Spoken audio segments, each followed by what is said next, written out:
Hello guys, welcome to Relax School. My name is Jyoti and I am a CMA finalist. This is our fourth video on linear programming, and in this video we are going to learn about Simplex method. A quick note, if you guys feel like I am going too slow, you can increase the speed, and if you want to skip the introduction part, there is always going to be a timestamp in the description, so you can forward to the part where we solve the problems. With that in mind, let me just start. Simplex method is applicable to any LPP. There is no theoretical restriction on number of decision variables. If you look at graphical method, there is a restriction. You can only use it when you have 2 or 3 decision variables. However, there is no such restriction when it comes to Simplex method. So moving on to the basic terms. Slack variable is used to convert less than or equal to type constraint into equation. We have surplus variable which is used to convert more than or equal to type constraint into a equation. Slack and surplus variable contribution towards objective function is 0.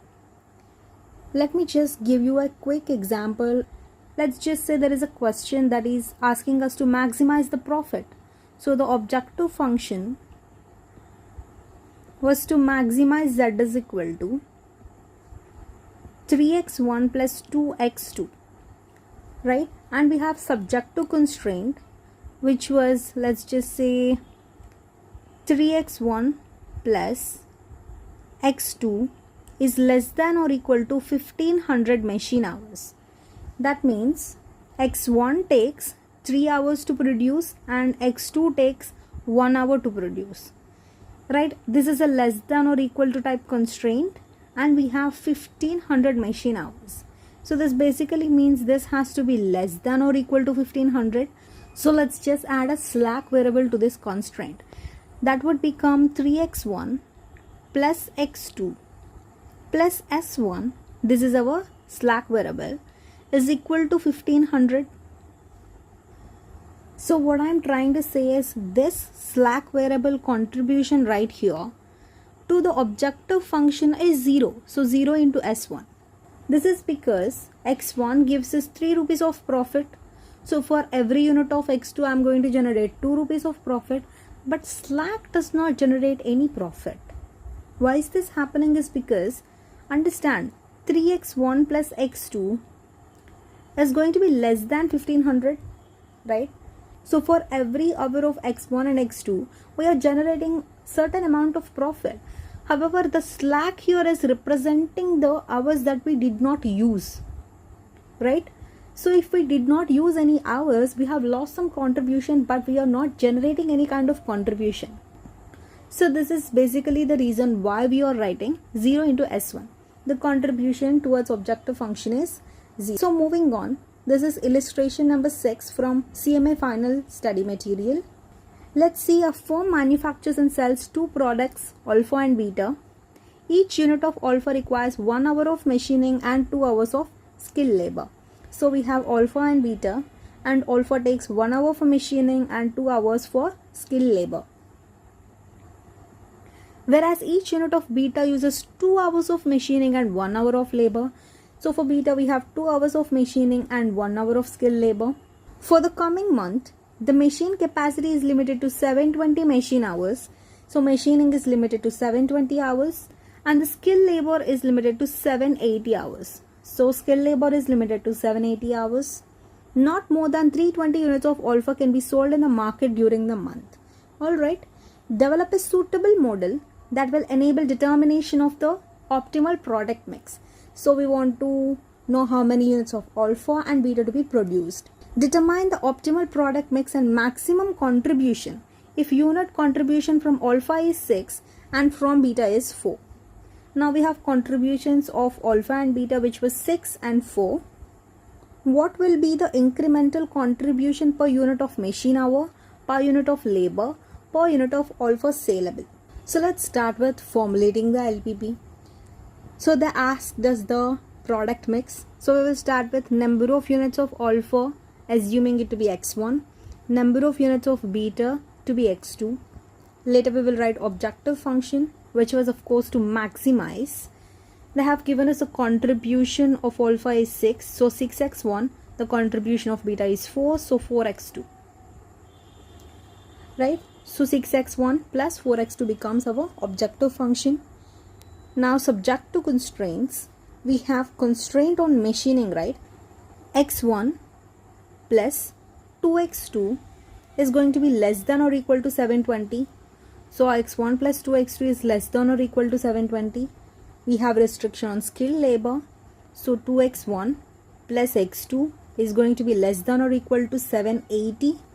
So we will write 2x1 plus x2 is less than or equal to 780. We should not forget that they said not more than 320 units of alpha can be sold in the market. So there is only demand for 320 units. More than that, it is not saleable in the market. So we will write x1 is less than or equal to 320. Now we will introduce the slack variables to the subjective constraints. So starting with the first constraint, we will write x1 plus 2x2 plus s1 is equal to 720. Next, for the second constraint, we will write 2x1 plus x2 plus s2 is equal to 780. For the third constraint, we are going to write x1 plus s3 is equal to 320. So now we have formulated the equation. We will also write the objective function. So it will change to maximize z is equal to 6x1 plus 4x2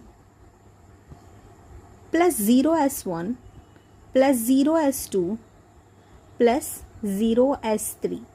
This is because the contribution of slack or surplus variables towards the objective function is 0. Now moving on, we will start with the initial simplex table. See, first we will write the decision variables. See, what are our decision variables? Of course, our decision variables are x1 and x2 right here. We are trying to get the optimal product mix, right? So I will write x1 and x2 here. Next I will write slack variables. Slack variables in this case are s1, s2 and s3. So I will write s1, s2 and s3 right here. So now moving on, we will write contribution per unit. So contribution per unit, which was Cj. Alright, we are going to write for all of these variables the contribution right here. So this would become the coefficients in the objective function. So for x1 it is 6, for x2 it is 4, for s1, s2 and s3 it is going to be 0, 0 and 0. So for x1 it is 6, for x2 it is 4, for slack it is going to be 0, 0 and 0. Now we will write basic variables. See, we will start the initial simplex table with the slack as the basic variable. So our slacks are s1, s2 and s3. Next we will write CB right here, which is contribution of the basic variable. So we will write 0, 0 and 0 correspondingly. Next we will write solution values right here. See, solution values in this case would be the restrictions that we have, which was 720, 780 and 320. Right, I will write here 720, 780 and 320. Right, now I'm going to fill all of this data, which is going to be the coefficients of all the constraints.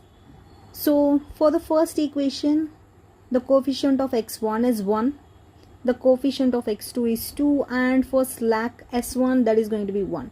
So 1, 2, 1, 1 for x1, 2 for x2, 1 for s1. There is no s2 or s3 in the first constraint.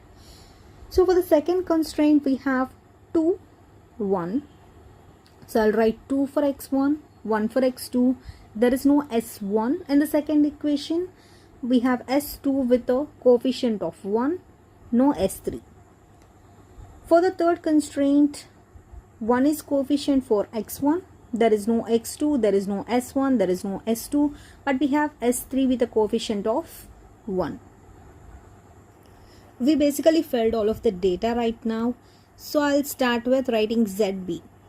See, ZB is the summation of CB into solution values. See, CB is this column and solution values is this column right here. So we are going to multiply these guys right now, which was 720 into 0 plus 780 into 0 plus 320 into 0. So basically this was 0 plus 0 plus 0, which is going to be 0.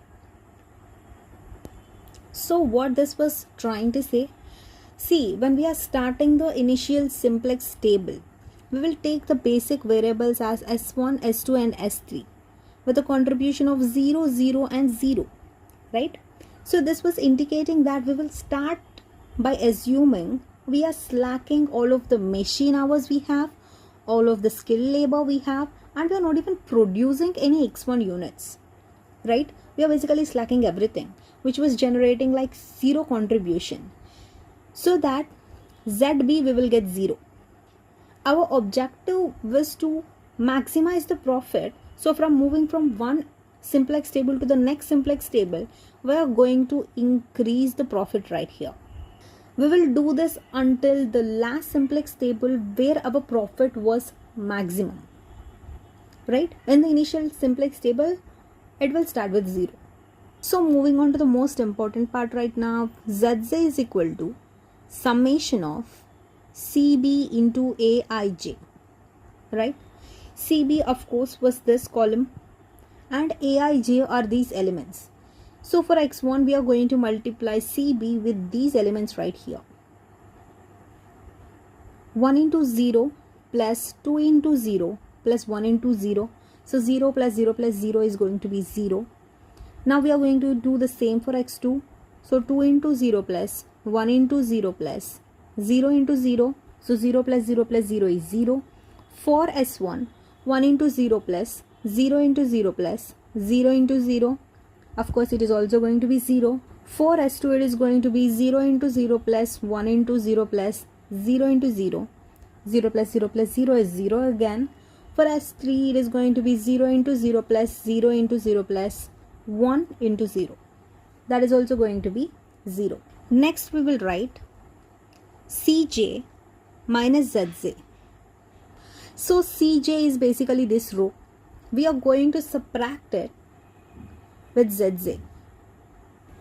Now let's say it is going to be 6 minus 0, which is going to be 6, and 4 minus 0, which is going to be 4, 0 minus 0, which is going to be 0, 0 minus 0, which is going to be 0, 0 minus 0, which is going to be 0. So the thing is, as long as you have a positive value in the CJ minus ZZ column, there is a scope for improvisation and we are going to move towards the next simplex table. So for this purpose, we are going to identify the key column, key row, key element, and then we are going to change the data a little bit and we are going to write the second simplex table. Alright, first let's start with identify the key column. See, the key column is the column which has the most positive value here. So the most positive value here is 6, right? So this will become our key column. So let me just write key column right here. So this is our key column. Next we have to find the key row. To find the key row, we have to write ratios. Let me just write ratio here. Ratios are nothing but solution values divided by key column elements, right? So here the key column elements are 1, 2 and 1 right here, and our solution values are 720, 780 and 320 right here. So I'll just write 720 divided by 1, which is going to be 720, and 780 divided by 2, which is going to be 390. Next I'll write 320 divided by 1, which is going to be 320. To identify the key row, we are going to take the least positive number among all of these guys. So 320 right here is the least positive number. So all of this would become our key row. So I'll just write key row right here. See, at the junction of key row and key column, we will identify the key element. In this case, this one right here is the key element. So with this, we can start writing the second simplex table. So what changes in the second simplex table is the key element that we have right here. Corresponding to that, we have basic variables S3 with a contribution of 0. We are going to replace this S3 and 0 with the corresponding X1 and 6. Right? Next, the second thing we are going to do is this one right here. The key element that we have is going to become 1 in the next simplex table, and the corresponding elements are going to become 0 and 0. Right? Here we already have 1. So there is nothing to change in this whole row. However, here we have 2 in the R2. So to make this 2, which was in the R2, to make this guy 0, what I have to do is I have to subtract it with R3. So I have R2 as 2. So R3 is basically 1. So if I multiply this guy with 2, right, it would become 2 minus 2, which is going to be 0. So our formula would become R2 minus 2R3 to convert this 2 into 0. Now I have 1 in the R1 column. So R1 has 1. I have to subtract it with R3. R3 already has 1. So if I do 1 minus 1, it is going to become 0. So for the first row, I am going to use the formula R1 minus R3. And for the second row, I am going to use the formula R2 minus 2R3 to make both of them 0. And here we already have 1, so don't bother about that. Let's start with writing the second simplex table. First, we will start with writing the decision variables, which was of course x1 and x2. We will write slack variables, which were s1, s2 and s3. We have contribution per unit here, which was Cj. Now we will fill this data, which was 6, 4, 0, 0 and 0. Right? We will write 6, 4, 0, 0 and 0. Next we will write basic variables. See, S1 and S2 are going to remain the same. Right? What changes is this S3 and 0, which is corresponding to the key element. We are going to replace this with X1 and 6. So I'll write X1 here. So for contribution of the basic variables, for slack, the contribution is going to be 0. For X1, the contribution is 6. So I'll write 6 here. Next we have solution values. So let's start with the third row, alright. This we have the key element right here. So we will start with the third row. See, the key element we are going to convert into 1. We already have 1 in the place of the key element. So I'll just write as it is the third row. So 320, 10001. So 10001. Now for the second row, we are going to use the formula R2 minus 2R3. R2 is basically 780. 780 minus 2 into 320. That means it is going to be 780 minus 640, which is going to be 140. Right? The same formula we are going to use for all the elements. Now let's start with X1. See, first I am going to do this 2R3 part, and then I will subtract it from R2. So for X1, first I am going to multiply this 1 with 2. Right? So 1 into 2 is 2. I am going to subtract that from this 2. So 2 minus 2 is going to be 0. So for X2, 0 into 2, which is going to be 0, and I'm going to subtract it from this one. So 1 minus 0 is going to be 1. So for S1, 0 into 2 is going to be 0. I'm going to subtract 0 minus 0 is going to be 0. Now 0 into 2 is going to be 0. 1 minus 0 is going to be 1. For S3, 1 into 2 is 2, 0 minus 2 is minus 2. Now moving on to the first row, we are going to use the formula R1 minus R3, which is very simple. So first, with solution value 720 minus 320, which is going to be 400.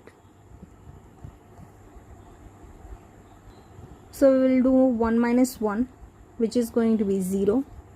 For x2, it is going to be 2 minus 0, which is going to be 2. For S1, we have 1 minus 0, which is going to be 1. For S2, it is going to be 0 minus 0, which is going to be 0. For S3, it is going to be 0 minus 1. So it is going to be minus 1. So we will start with writing ZB. Right now, the ZB is going to be, of course, the summation of CB into solution values. That means we are going to multiply this with this right here.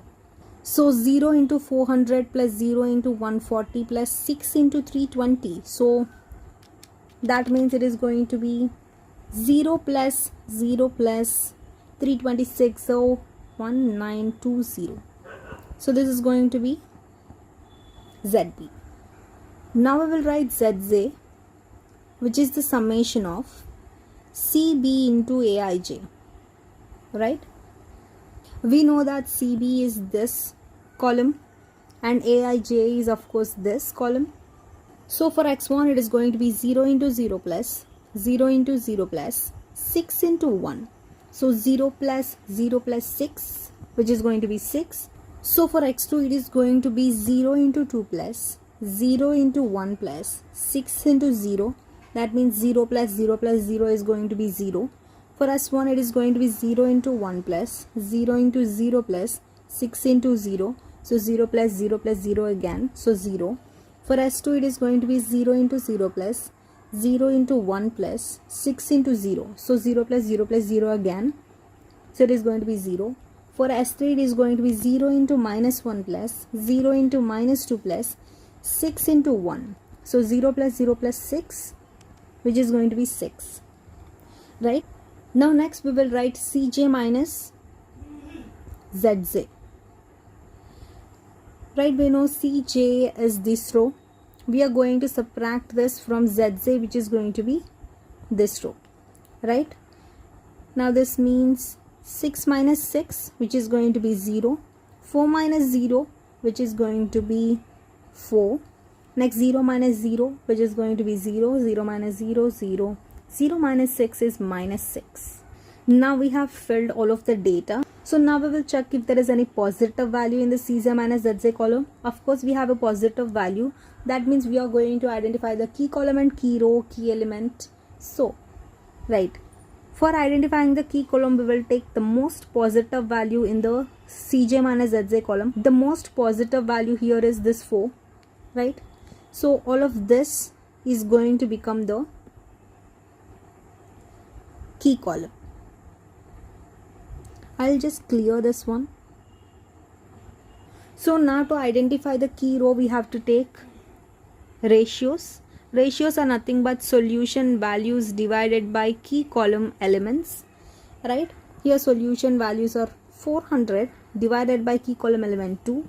So 400 divided by 2 is going to be 200. Next we have 140 divided by 1, which is going to be 140. Next we have 320 divided by 0, which is going to be infinity, right? Now we will take the least positive value among these ratios, which was 140, and this would become our key row. So I'll write key row right here. Now at the junction of key column and key row, we have our key element. So in the next simplex table, what we are going to do, we are going to make this element as 1, and the corresponding elements, we are going to make them zeros. So we already have a 0 in the third row, so we will not change anything.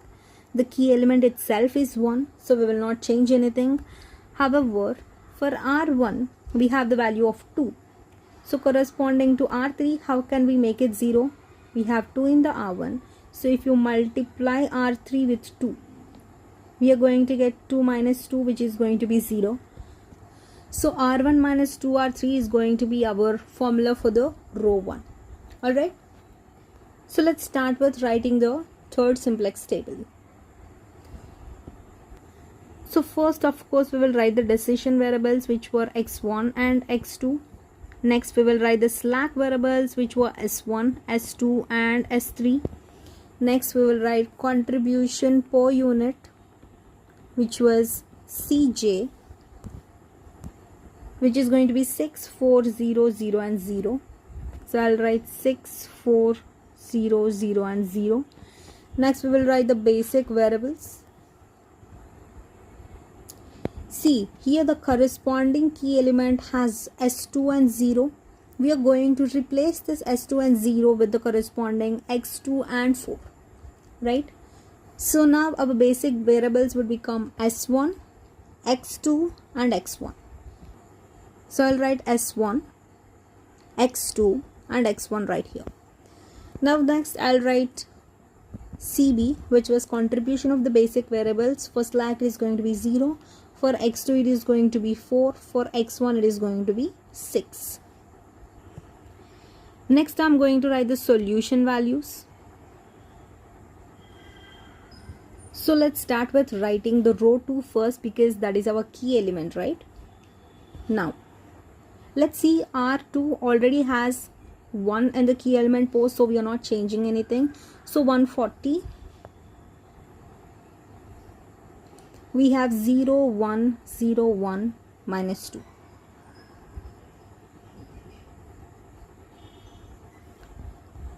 So now let's also write R3, because it was fairly easy. We have 0 already in the key column element. So it would be 320. We have 1, 0, 0, 0, 1. So 1, 0, 0, 0, 1. Now we have to write row 1. To convert this into 0, we are going to use the formula R1 minus 2R3.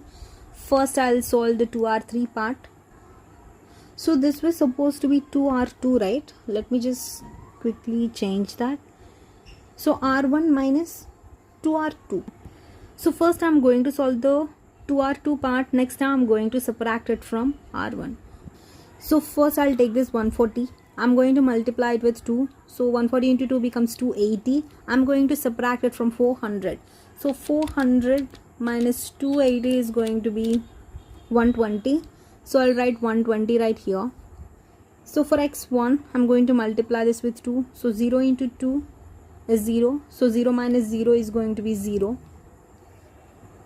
So for x2, I'll multiply this 1 into 2 first. So 1 into 2 is going to be 2. 2 minus 2 is going to be 0. For s1, it is going to become 0 into 2, which is 0. 1 minus 0 is going to be 1. So for s2, it is going to be 1 into 2, which was going to be 2. I'm going to subtract it from this 0. 0 minus 2 is going to be minus 2. For s3, we have minus 2 already. So if I multiply it with 2, it is going to become minus 4. So minus 1 minus 4 is going to become minus 1 plus 4, which is going to give me an answer of 3. So I'm going to write 3 here. So now we have filled all the data. We will start with writing ZB. So ZB is going to be the summation of CB into solution values. Right here CB is this column and solution values is all of this. So if I do 120 into 0 plus 4 into 140 plus 6 into 320, so I'll get a value of 140 into 4 is going to be 560. So 0 plus 560 plus we have 320 into 6, which is going to be 1920. So this is going to give me a value of 2480. Now ZB is over. I would write ZJ, which is going to be a summation of CB into AIJ, right? So I'll multiply this CB with these AIJ, right? Now that is going to be 0 into 0 plus 4 into 0 plus 6 into 1. That means 0 plus 6, which is going to be 6. Now for x2 it is going to be 0 into 0 plus 4 into 1 plus 6 into 0. So 0 plus 4 plus 0. That means 4. For S1 it is going to be 0 into 1 plus 4 into 0 plus 6 into 0. That means 0 plus 0, which is going to be 0. For S2 it is going to be 0 into minus 2 plus 4 into 1 plus 6 into 0. That means 0 plus 4 plus 0. So we have 4. For S3 it is going to be 0 into 3 plus 4 into minus 2 plus 6 into 1. So which is basically we got minus 8 plus 6. That means we got minus 2 in the S3. Now Zj is over. We will write Cj minus Zj. That means we are going to subtract this with this row. Right? Now we will subtract 6 minus 6 is going to be 0. 4 minus 4 is going to be 0. 0 minus 0 is going to be 0. 0 minus 4 is going to be minus 4. 0 minus 2 is going to be plus 2. As I said, as long as there is a positive value in the Cj minus Zj column, we are going to identify the key column and key row. So the most positive number in the Cj minus Zj column is this 2 right here. So this is going to become our key column. So I'll write key column right here. Now next we have to identify the key row. For this I'm going to write the ratios, which is going to be solution values divided by key column elements. So solution values is 120 divided by key column elements, which is 3 right here. So 120 divided by 3 is going to be 40, and 140 divided by minus 2 is going to become minus 70, and 320 divided by 1 is going to be 320, of course. So we are going to select the least positive value. So we are not considering any negative values right here. So the least positive value we have right here is 40. So this would become our key row. So at the junction of key column and key row, we have our key element. Now we have to make this key element as 1 in the next simplex table. We already have 3. So row 1 already has 3. So if we divide this guy with 3, we're going to make it 1. So R1 divided by 3 is going to be the formula for the row 1. So for R2 we have minus 2 in the key column element, right? This minus 2 we have to make it 0 with respect to the R1 element. So in the R2 element we already have minus 2. I have to make it 0 corresponding to the R1 element, which already has 3. Right? If I divide it with 3, this is going to be cancelled. This minus 2, to make it 0, if I multiply it with minus 2, this is going to become minus 2 plus 2, which is going to give me an answer of 0. Right? So that means, so a second formula would become R2 minus 2 by 3 R1. Right? I hope you're getting my point. For the third row, we have 1 to make this 0. So in the R3, we already have 1 to make this 0 with respect to the R1. We already have 3 in the R1 element. So I'll divide this guy with 3. And if I write 1 here, 1 minus 1 is going to become 0. So this is going to be 1 by 3. Right? So R3 minus 1 by 3 R1, I am going to use it for the third row. For the second row, I am going to use R2 minus 2 by 3 R1. For the first row, to make it 1, I am going to use R1 divided by 3. So let's start with writing a fourth simplex table. We have to be careful with the calculations right here. So let's see, we will write decision variables first, x1 and x2. We will write the slack variables, which were s1, s2 and s3. Next I will write contribution per unit, which was Cj, which was 6, 4, 0, 0 and 0. So I'll write 6, 4, 0, 0 and 0. Next I'll write basic variables.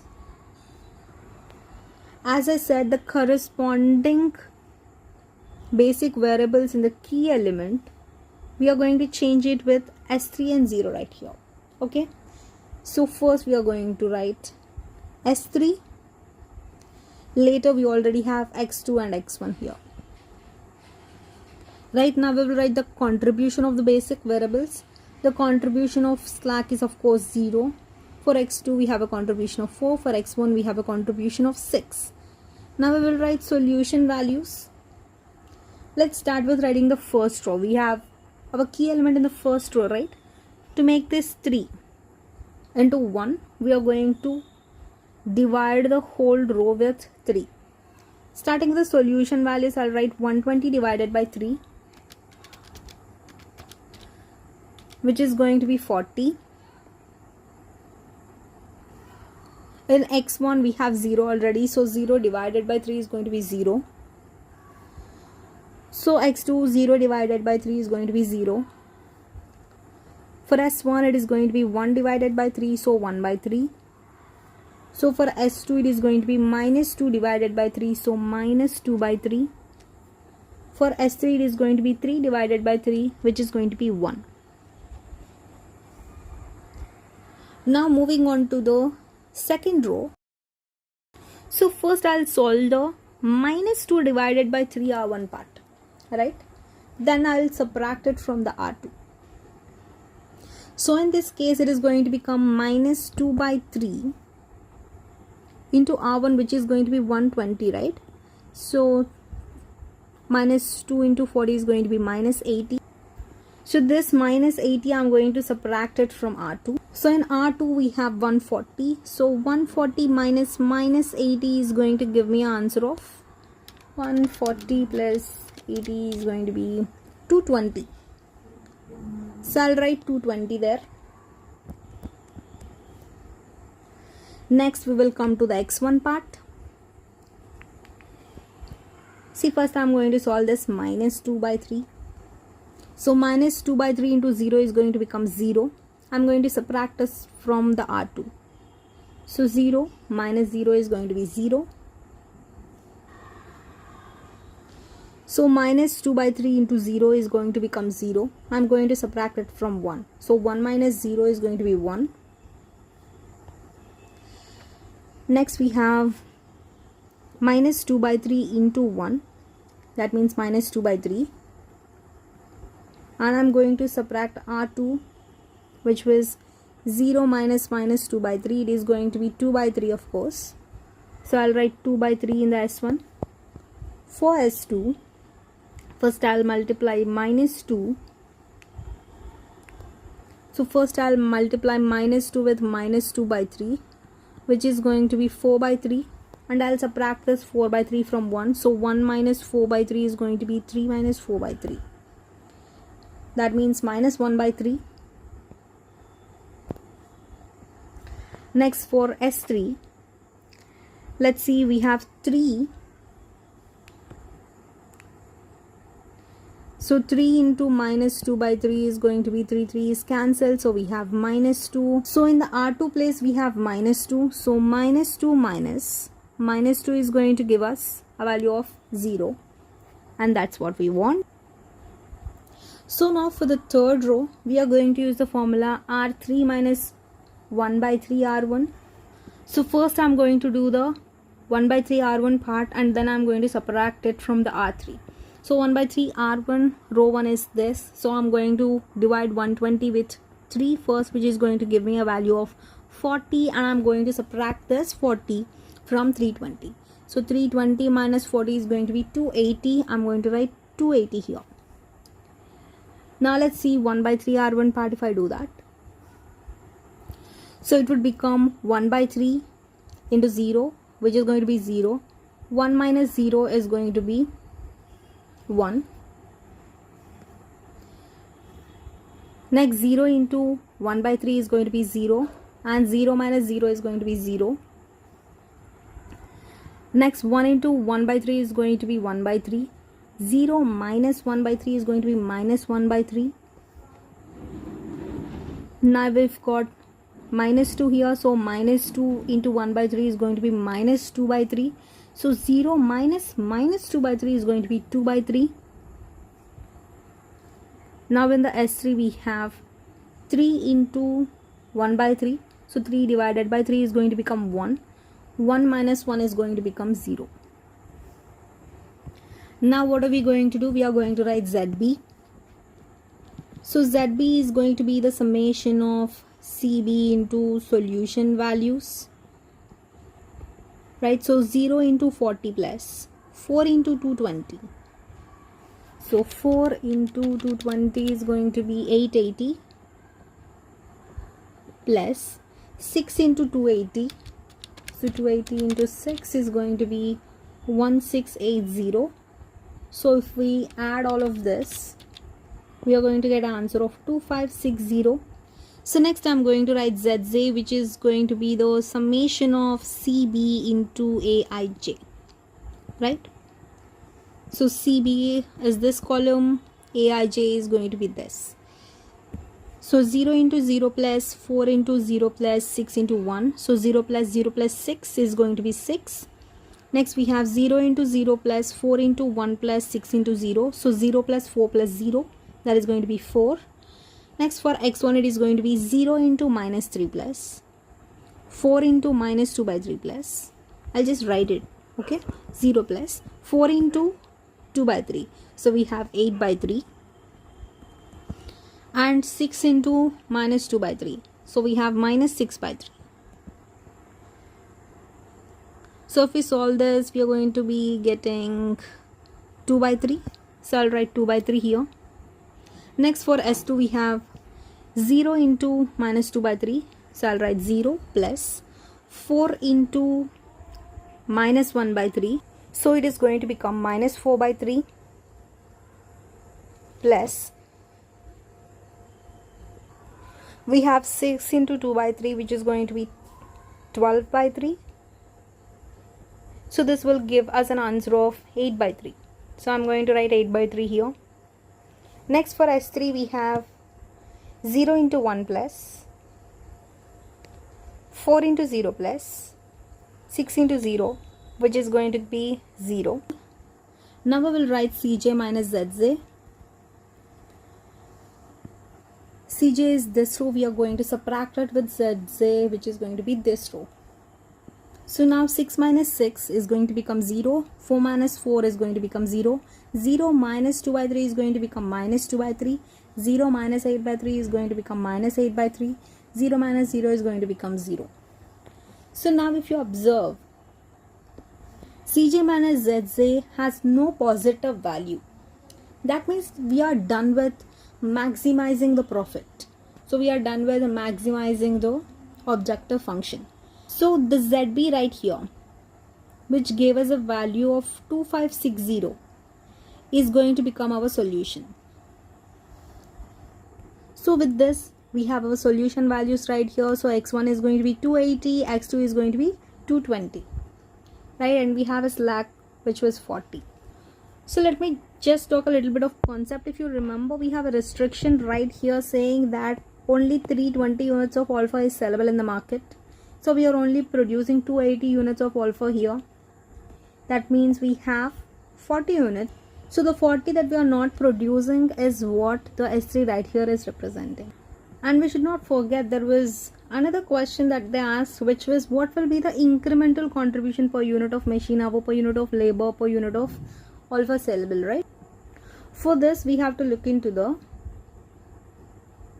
CJ minus ZZ column right here, right? The answers would be for incremental contribution per unit of machine hour, it is going to be minus 2 by 3. For labor hour, it is going to be minus 8 by 3. For alpha sellable, it is going to be 0. So what these are representing is shadow costs,